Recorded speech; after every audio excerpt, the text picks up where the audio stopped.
साथियों नमस्कार, स्वागत है आपका। साथियों पिछले वीडियो में हमने गणित की विकास यात्रा, गणित के पाठ्यक्रम, शिक्षण सूत्र आदि पर बहुत महत्वपूर्ण चर्चा की थी। आज के वीडियो में हम चर्चा करेंगे गणित की शिक्षण विधियों पर और गणित की थीम पर, और लास्ट में एक छोटा सा टॉपिक है बाला, उस पर चर्चा होगी। तो यह इतना जान लीजिए कि आज का वीडियो भी बहुत ही महत्वपूर्ण है। एक प्रश्न लगभग हर पेपर में पिछले प्रश्न पत्रों को आप देखेंगे तो आज की वीडियो से आपको मिलेगा। तो चलिए शुरू करते हैं आज की चर्चा, देखते हैं गणित की शिक्षण विधियों को। तो इसमें सबसे पहले साथियों है आगमन विधि। यहाँ सबसे महत्वपूर्ण है इसका जानना कि आगमन विधि के जनक कौन है। इसके जनक अरस्तु हैं। आगमन विधि में 4 चरण होते हैं। पहला चरण उदाहरण प्रस्तुत करना, फिर उदाहरणों का अवलोकन करना, सिद्धांत का निर्माण करना, उसके बाद में चौथा चरण है सिद्धांत की पुष्टि करना। अब देखिए आगमन विधि जो है, इसमें कौन से शिक्षण सूत्र अपनाए जाते हैं। ज्ञात से अज्ञात की ओर, स्थूल से सूक्ष्म की ओर और मूर्त से अमूर्त की ओर, ये तीनों बिंदु बहुत महत्वपूर्ण है, इसको जान लीजिए। आगमन विधि के उपयोग क्या हैं।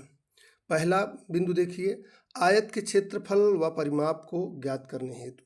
दूसरा महत्वपूर्ण बिंदु, सूत्र निर्माण के लिए आगमन विधि का प्रयोग किया जाता है। बीज गणित के सूत्र निर्माण हेतु आगमन विधि का प्रयोग किया जाता है। साधारण ब्याज के सूत्र निर्माण हेतु आगमन विधि का प्रयोग किया जाता है। त्रिभुज के कोणों का योग ज्ञात करने के लिए, ऋण संख्याओं की जांच यानी उनके ज्ञान हेतु, और रेखा गणित शिक्षण हेतु आगमन विधि का प्रयोग किया जाता है। यहाँ ये देखते हैं बिंदुओं में आगमन विधि से लाभ और हानि। तो आगमन विधि के लाभ क्या हैं। इससे प्राप्त ज्ञान स्थायी होता है, चूँकि पहले इसमें क्या होता है, पहले इसमें हम उदाहरणों को समझते हैं, उसके बाद फिर सिद्धांत निर्माण किया जाता है। तो यह सरल तरीके से हम ज्ञान प्राप्त करते हैं, इसलिए यह ज्ञान जो प्राप्त होता है वह स्थायी होता है। इसमें स्वयं नियमों की खोज विद्यार्थी द्वारा किए जाने का प्रयास किया जाता है। आत्मनिर्भरता व आत्मविश्वास में वृद्धि होती है और इससे विषय रुचिकर बनता है। इसकी हानियाँ क्या है, इसमें समय बहुत अधिक लगता है और ज्ञानार्जन प्रायः उसकी गति धीमी होती है। पाठ्यक्रम पूरे करने में समय ज़्यादा लगता है, प्रायः कठिनाई होती है। ठीक है। अब इसके बाद इसके उल्टा चलती है निगमन विधि। निगमन विधि के भी जनक कौन है, अरस्तु ही हैं। जनक बहुत महत्वपूर्ण है, ये पूछा जाता है टेट सीटेट दोनों में। तो यह विधि उच्च प्राथमिक स्तर के लिए ज़्यादा उपयोगी है। पाठ्यक्रम बड़ा हो जाने से उदाहरण के साथ समझाना कठिन हो जाता है। प्राइमरी लेवल पे तो आप उदाहरण समझा सकते हैं, लेकिन उच्च प्राथमिक लेवल पर क्या होता है कि अगर आप सूत्र से सवाल को नहीं हल करेंगे तो सवाल लगाना बड़ा कठिन हो जाएगा। बहुत पाठ्यक्रम हमको लग रहा है पूरे वर्ष में पूरा ही नहीं हो पाएगा। इसलिए निगमन विधि क्या है, उच्च प्राथमिक कक्षाओं के लिए उपयोगी है। तो यह पाठ्यक्रम बड़ा हो जाने से उदाहरण के साथ समझाना कठिन हो जाता है, समय प्रबंधन कठिन होता है। इस विधि में भी 4 चरण है, ध्यान से देखिए। सिद्धांत यानी नियम का ज्ञान देना, फिर विभिन्न उदाहरण की सहायता से नियम के प्रयोग को बताएंगे, नियम की सत्यता की जांच करेंगे, अन्य उदाहरण की सहायता से नियम का पूर्ण सत्यापन करेंगे। निगमन विधि के सूत्र क्या है देखते हैं। सामान्य से विशिष्ट की ओर चलता है, नियम से उदाहरण की ओर चलता है, सूक्ष्म से स्थूल की ओर चलता है और अज्ञात से ज्ञात की ओर। चलिए अब बढ़ते हैं निगमन विधि के उपयोग के बारे में। तो निगमन विधि का उपयोग क्या है, बीजगणित, रेखा गणित व त्रिकोण विधि के ज्ञान हेतु बहुत उपयोगी है। सूत्र की सहायता से क्षेत्रफल, परिमाप, परिध, ब्याज आदि की गणना हेतु निगमन विधि उपयोगी है। निगमन विधि के लाभ हानि क्या हैं।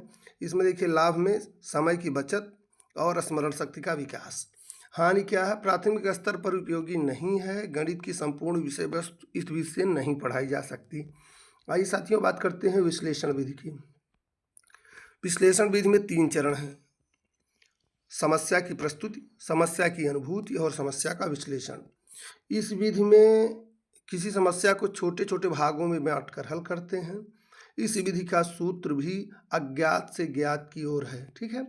इसका उपयोग क्या है, प्रमेयों के हल करने में किया जाता है, रेखा गणित की रचना में हल प्रयोग किया जाता है और अंक गणित की किसी बड़ी समस्या को हल करने में विश्लेषण विधि का प्रयोग किया जाता है। अब आइए संश्लेषण विधि की बात करते हैं। साथियों संश्लेषण विधि में देखते हैं पहला बिंदु, यह विधि विश्लेषण विधि के विपरीत है। इसमें छोटे छोटे खंडों को जोड़कर समस्या को हल किया जाता है। यह ज्ञात से अज्ञात की ओर चलती है। इसके 3 चरण होते हैं, मूल समस्या का ज्ञान कराना, समस्या का अवलोकन करना, समस्या का हल प्रस्तुत करना। अब इसका उपयोग क्या है? रेखा गणित में प्रमेयों को स्थापित करने हेतु और ज्यामितीय रचनाएं हेतु। ठीक है। समस्या समाधान विधि की बात करेंगे। समस्या समाधान विधि से तात्पर्य है हमारे द्वारा किसी परिस्थिति में किए जाने वाले उन प्रयासों से है जब हमें यह नहीं मालूम है कि क्या करना चाहिए।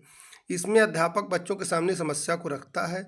बच्चा अपने सीखे हुए ज्ञान, नियम व प्रत्यय की सहायता से समस्या का समाधान खोजता है। अब देखिए समस्या समाधान विधि के चरण कौन कौन से हैं। ये महत्वपूर्ण है, इसके चरण पर पूछे जाते हैं, परीक्षाओं में पूछे भी गए हैं। समस्या में दिए गए तथ्य व उनके संबंधों को समझना, समस्या का विश्लेषण करना, समस्या का संभावित हल खोजना, समस्या को हल करने के बाद सत्यता की जांच करना और स्वीकृत समाधान का प्रयोग करना। अगली विधि बहुत बार पूछी गई है। इसका सीधा ऐसे पूछ लिया जाता है, खोज विधि के जन्मदाता कौन है, या इनके उदाहरणों को देकर पूछ लिया जाता है कि किस विधि में बच्चों को स्वयं अनुसंधान करने या खोज करने के लिए प्रेरित किया जाता है। तो ये बहुत महत्वपूर्ण है, इसको नोट कर लीजिएगा। इस विधि के जन्मदाता, ये भी बहुत बार पूछा गया है। इस विधि के जन्मदाता H.E. आर्मस्ट्रांग याद कर लीजिए, याद रहेगा, बहुत सरल है। इस विधि के जन्मदाता H.E. आर्मस्ट्रांग थे। यह अत्यंत प्रभावशाली विधि है। इसमें शिक्षक एक मार्गदर्शक के रूप में काम करता है जो छात्र को स्वयं ज्ञान प्राप्त करने हेतु प्रेरित करता है। ठीक है। इस विधि का मुख्य उद्देश्य बच्चों में खोजी प्रवृत्ति का विकास करना। किस विधि का उद्देश्य है? तो ये आपका ह्यूरिस्टिक मेथड या अनुसंधान विधि है। तो परियोजना विधि, ये भी बहुत बार पूछी जाती है, इससे आप परिचित होंगे। ये बहुत चर्चित नाम है। परियोजना विधि को प्रोजेक्ट विधि भी कहते हैं। इस विधि के जन्मदाता W.H. किलपैट्रिक हैं। इसमें बच्चे को किसी कार्य को करने को दिया जाता है जिसमें बच्चा योजना बनाकर उसे लागू करता है।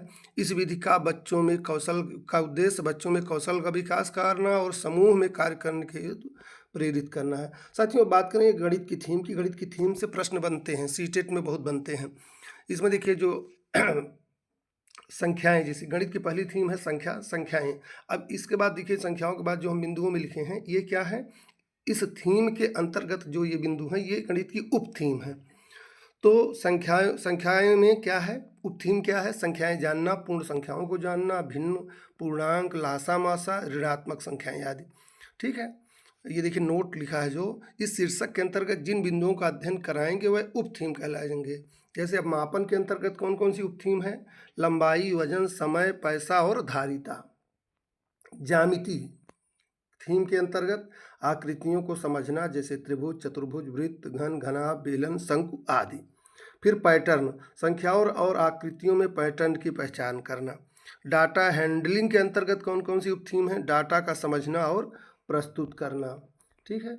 अब आइए चलते हैं, थीम को हमने समझ लिया, उप थीम को समझ लिया। एक छोटा सा टॉपिक है बाला। एक बार इससे परीक्षा में प्रश्न पूछा गया है।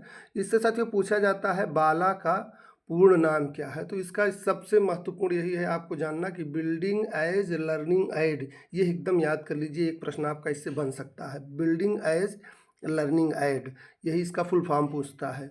तो बाला का उद्देश्य स्कूल की इमारतों और दीवारों को ही सीखने का साधन बनाना है। इसमें दीवारों पर संख्याएं, अक्षर, ज्यामिति, आकृति व जंतुओं के चित्र बनाए जाते हैं। बाला एक गूगल का ऐप भी साथियों, आप लोग चाहें तो उसमें डाउनलोड करके देखें तो तमाम विविध प्रकार की अध्ययन सामग्री जो बिल्डिंग्स पर लिखी जा सकती हैं, उनके चित्र बनाए जा सकते हैं, वो दिए गए हैं। तो साथियों आज इतना ही। कल के वीडियो में एक नए टॉपिक के साथ हम आएंगे। तब तक के लिए धन्यवाद, नमस्कार।